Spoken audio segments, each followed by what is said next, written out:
तुमच्या 10th स्टँडर्डचा effects of electric current हा लेसन आणि त्याच्यामध्ये तुमच्या डोक्यावरून जाणारी ही डायग्राम इलेक्ट्रिक सर्किट. चला बघूया प्रॅक्टिकली. त्यासाठी लागणार आहे आपल्याला बल्ब, पॉवर सप्लाय करण्यासाठी लागणार आहे बॅटरी, वायर, अजून एक वायर घेऊया.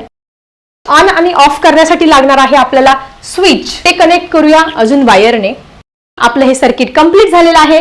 आता आपण स्विच ऑन करूया आणि आपला बल्ब झालेला आहे इथे ग्लो. आपला बल्ब का ग्लो झाला? इलेक्ट्रिकल सर्किट कंप्लीट झाल्यामुळे इलेक्ट्रॉनचा फ्लो गेला आणि आपला बल्ब प्रकाशित झालेला आहे. तर आपण चेक करणार आहोत किती व्होल्टेज आहे आणि यासाठी आपण यूज करणार आहोत व्होल्टामीटर.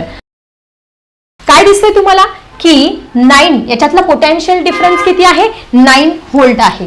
ठीक आहे. आता तुमच्या पुस्तकामध्ये रेजिस्टर ही कन्सेप्ट दिलेली आहे. या रेजिस्टरचा वापर इथे करून बघूया. आपण घेत आहोत रेजिस्टर.